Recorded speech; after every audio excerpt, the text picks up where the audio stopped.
All right. Hi, I'm Ash, and I'm a person in recovery. And, you know, thought y'all just might want to hear me talk again since I hosted 2 meetings in the last day. um, so I'm 10 months sober, creeping up on my year. 11 months, but whatever. The year's on the horizon. And I hadn't imagined that I get to do one of these before my year, and I am actually really glad I get to, because I got to take stock of a lot of things that I hadn't really in a while. So I'm actually going to kind of glaze over some stuff that I really thought that I'd include, like the letters I've written to myself that I read regularly, just because I realized that I share a lot of the same sort of, I don't want to say surface stuff, but everyone knows I showed up. Danielle, well, not everyone, but Danielle was my first meeting.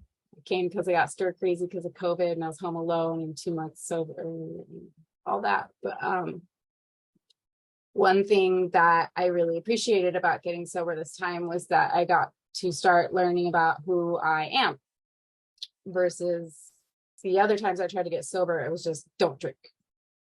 And this time has very much been just, I liken it to, oh, this is bad timing with that Titanic thing, but like a sunken ship with all the barnacles or whatever, like I'm the ship under there and I'm just trying to scrape all the crap off.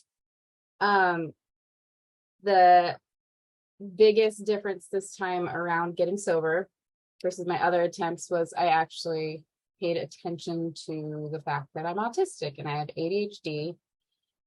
And there was those years of therapy for the PTSD.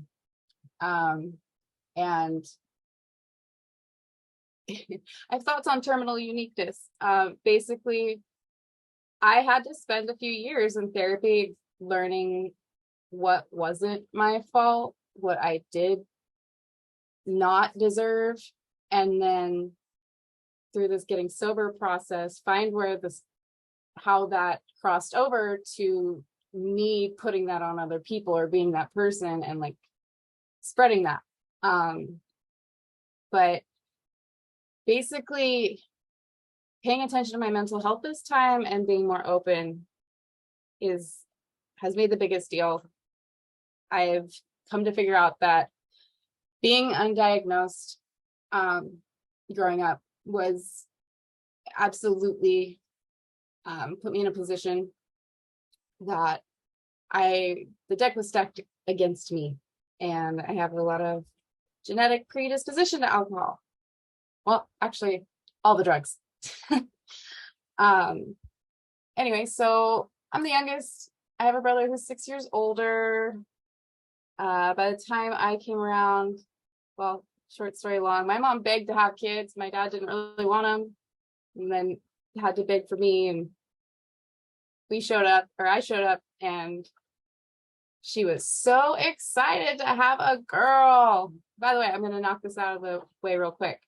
I consider myself gender fluid, so not necessarily non-binary. I respond to like all pronouns, and it's just impossible for me not to say some of those in here.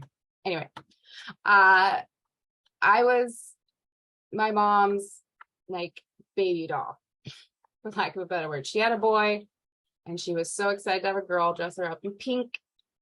But as soon as I made my own decisions, it was all about Lee pipes and my brother's shoes, my brother's skate shoes and all that. I don't know, I felt like my family was really close. And then the older I got, it became very apparent that me and my brother got split up, black sheep, golden child. And I was very sensitive, and that was not super easy to deal with for my family. I don't know. But I knew I'd get distracted. Squirrels. So I was pretty much invisible unless I was mediating in my family. My mom said it a lot, and I didn't acknowledge it till a few years of therapy, how much effect it had on me. But she said, when I was born, I was the first person my dad was afraid of. which meant that anytime he got mad and started throwing stuff at my brother or my mom or yelling at them, I was the one who jumped in to stop it and calm him down. And that started as early as I can remember. And I was also my mom's like emotional support child. She was addicted to tranquilizers, benzos when I was growing up. And I just remember her being sad mom a lot. We did a lot of like bed snuggles and TV days. I got in trouble at school a lot because I was always late because of her, and now I'm anxiously early. And it was really frustrating. And then add on all the time no one came to pick me up from school. My favorite example of this, I'm not going to try to tell a bunch of stories. Also, this is going to sound like trauma dumping for me, but that's not where I'm at anymore. I used to wear this whole fucking thing on my sleeve, and I'm actually really proud I don't do that anymore. I kind of love that. But when I was 3 years old, my brother was supposed to be watching me. He was 9. And what he did instead was he put me on the top bunk, took the ladder away, and stole $100 from my mom's purse and went down to the arcade. And nobody knew I was up there, and I learned to cry really quietly. Nobody knew I was up there, and it was for about like 2 hours. So 3 years old, top bunk, 3 hours. The earliest, I hated everything about myself for as long as I can remember. Like, I didn't feel like I did anything right. My parents traveled a lot. They started a business and they made a lot of money. Like, they did really, really well for themselves. So they traveled a lot, and I stayed with my grandparents and my uncle. And so that was the first instance of sexual trauma, because 9 out of 10 autistic women experience sexual abuse. 9 out of 10. Let's see. Yeah, that's why I was real bad at traveling for a long time, and I hated sleepovers. I just would like exorcist projectile vomit anytime I had to leave the house. So that was fun decade or so. Let's see. Dad loved cocaine and alcohol, and he was just real mean, but really, really fun for everybody else. If you've met a narcissist, everybody loved him and wanted to get adopted into our family. I didn't have a lot of friends growing up at all. I had like one cousin who was like kind of my everything, because her mom dated my shitty uncle, but we stayed friends even though that didn't work out. She actually lives a few blocks from me. Anyway, other than that, I was like the kid who got invited to sleepovers for fun to like bully. Like, I specifically remember I couldn't sleep. I was anxious, so I was just sitting there pretending to sleep, and they like poured water on my crotch and tried to convince me that I peed my pants, and I could hear them giggling the whole time. That was a regular thing. Yay, not understanding social situations. Anyway, I'm gonna try to speed this up because it's like blah blah blah. My brother got a lot of attention because he was in and out of. He should have been in and out of juvie. He was a pyro. My dad switched to meth somewhere in there. My mom got off the tranquilizers by herself. That was still a whole mess. And that led to suicide attempt number 1 that I was there for, that I was the one who got to help her through at age 8. My cousin moved in. She was pregnant and addicted to heroin. And she switched out between people's houses, and I eagerly slept on a trundle and gave her my room, even when she wasn't there. You get it. I was invisible. I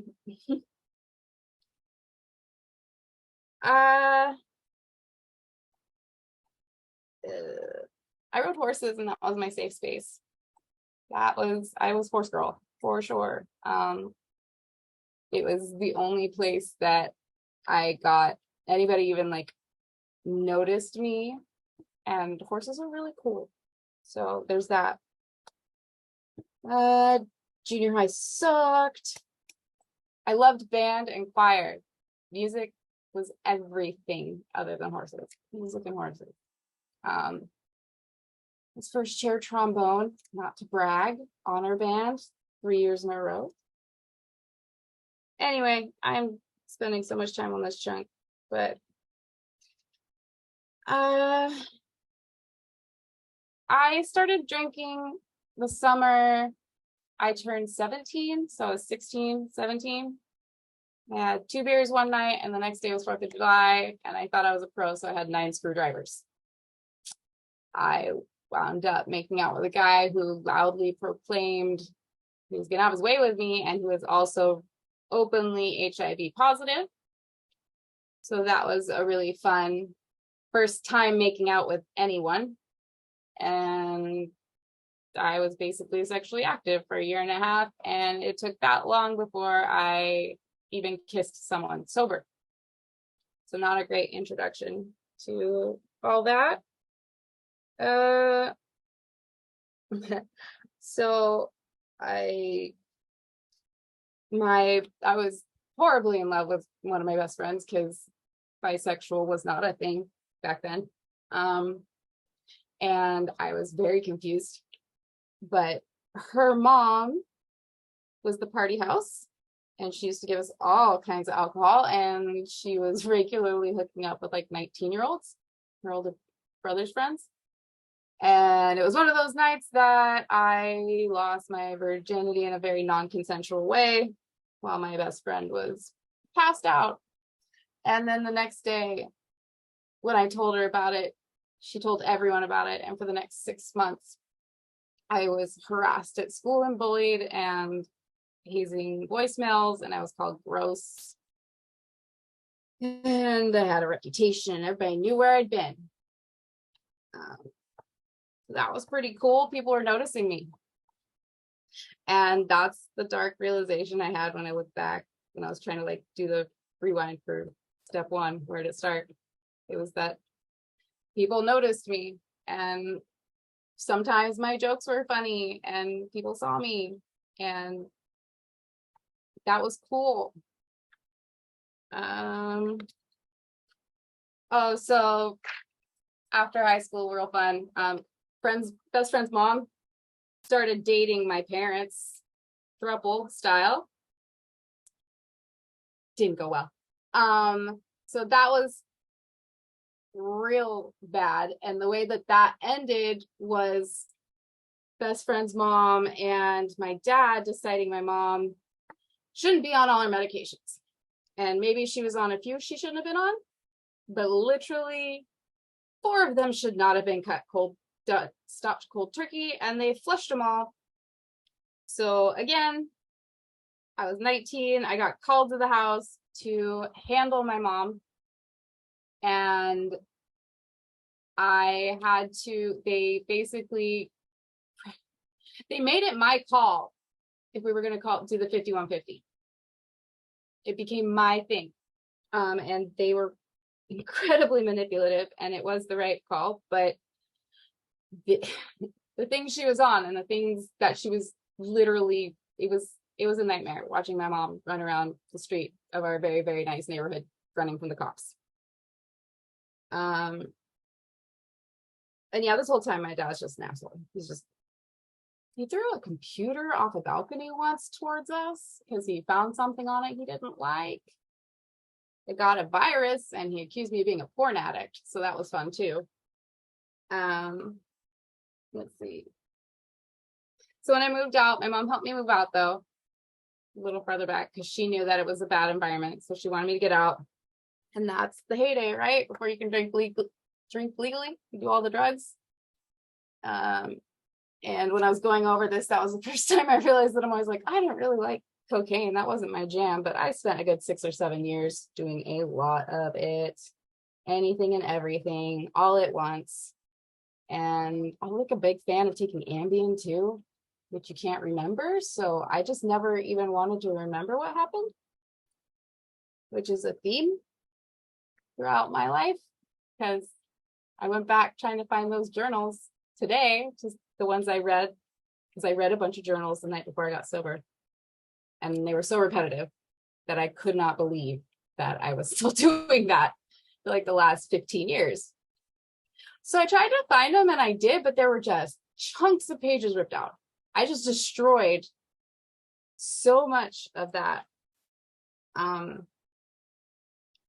brother was in and out of prison, and my dad was just a manipulative nightmare. And I'm talking about them a lot because I truly do not feel like I had much of an identity outside being that person for my family, to the degree that my current partner actually gave me an ultimatum at one point that I had to get that shit in check because it was eating me alive. Let's see. Sad mom all the time. I felt I had this specific stomach ache that I get when I think it's finally going away, but it was this like embarrassment, shame for her when she'd make bad decisions. And it always felt like it was my job. Like I could have stopped her from making that poor decision, no matter what it was. I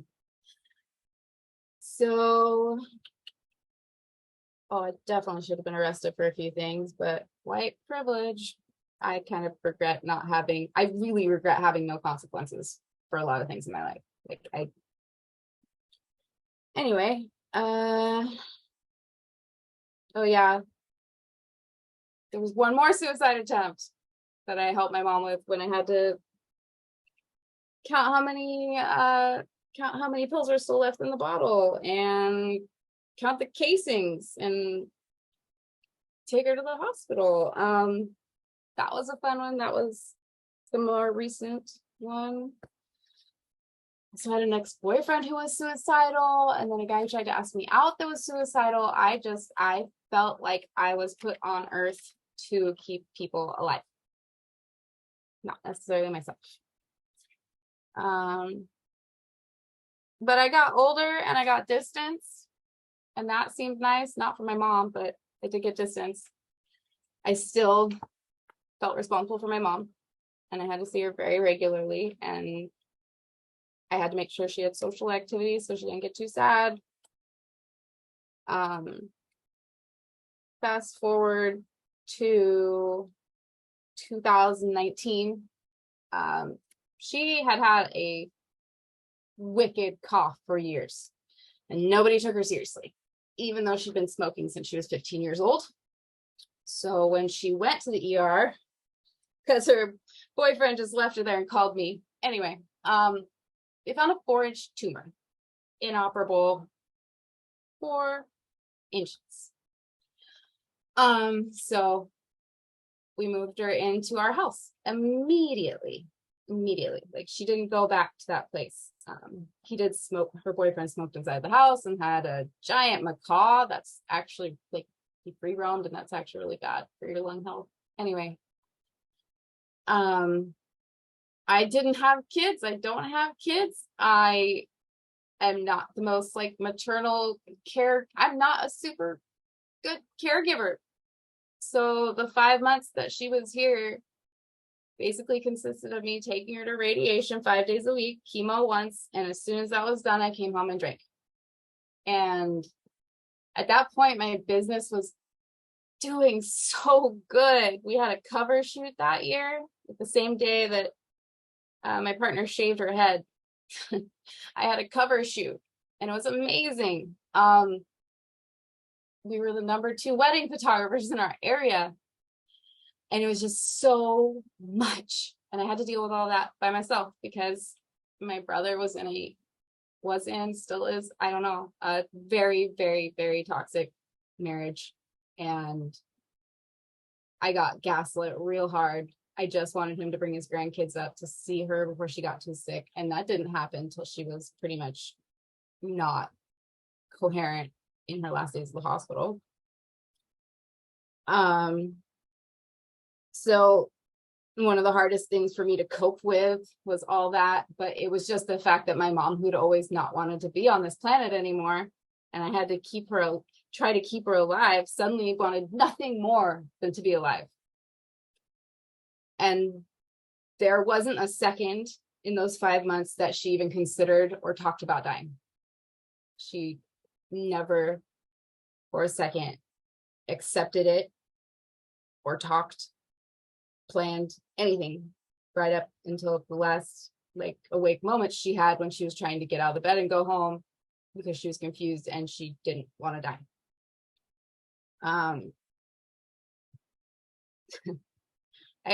I gotta do my confession. I was once asked, what's the worst thing you've ever done to a person?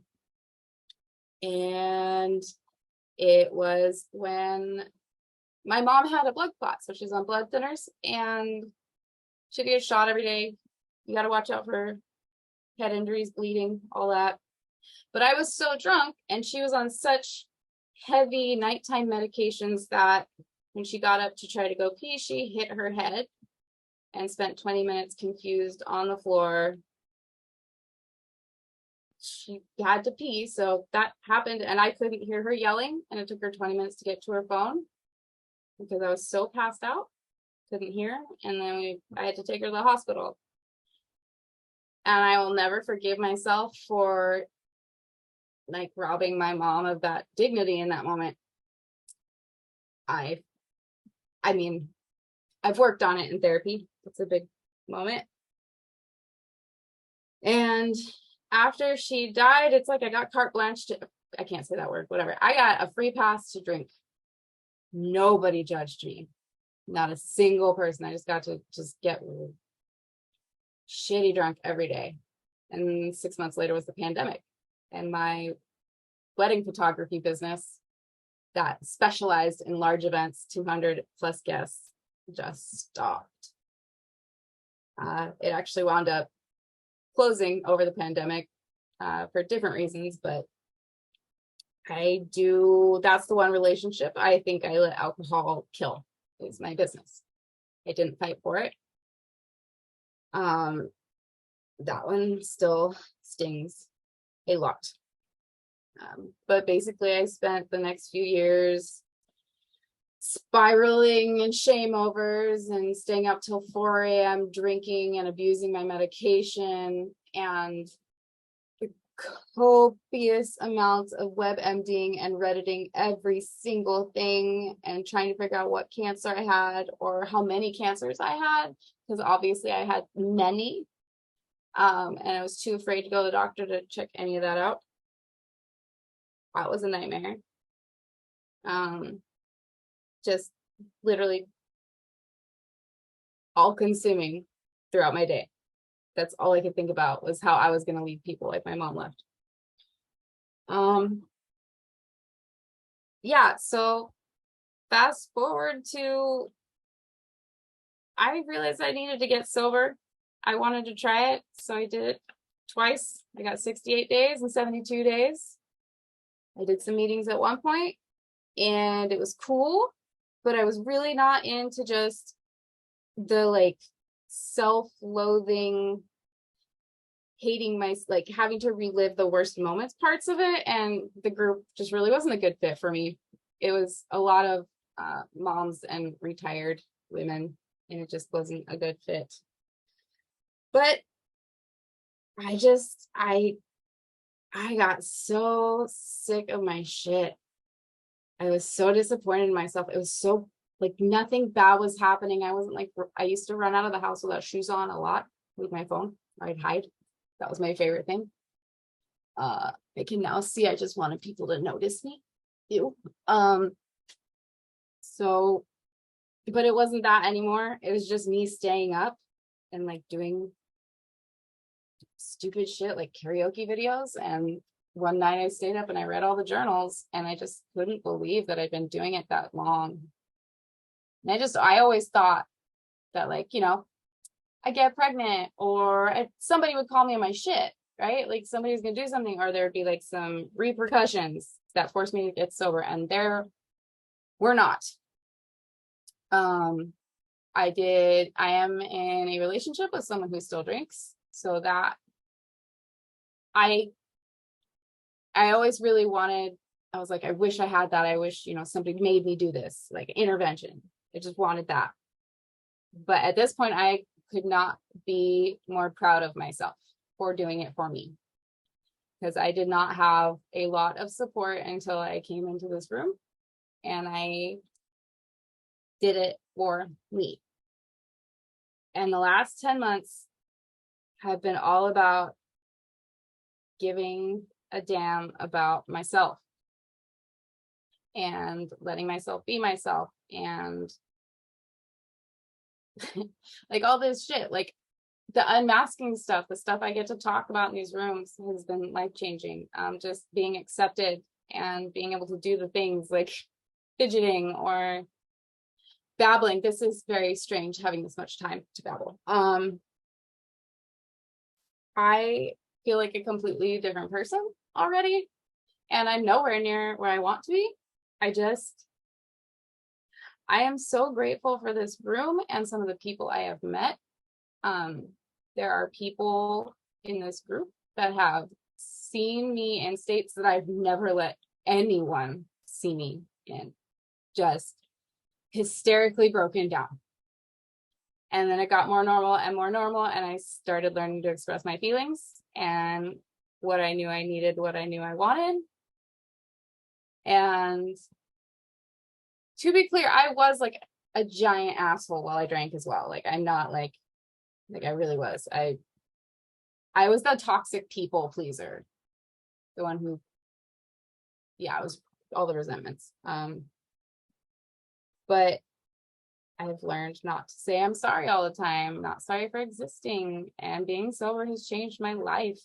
I didn't know that I could live with anxiety at this level, and I'm proud to be in the no matter what club, because to be honest, I've been through some shit, and I know I could be through worse shit. Like, there's always something worse, right? But I know how badly it went when I did drink through it, and I cannot foresee any problems in the future that are so big and so bad that somehow alcohol would make them better. I just can't see it. So yeah, that's my babble, that's my story. And I'm gonna stop talking now because I am ready to do that, and I think I spoke enough. Thank you for being this space for me. I don't know how I would have gotten to 10 months without this room. Thank you.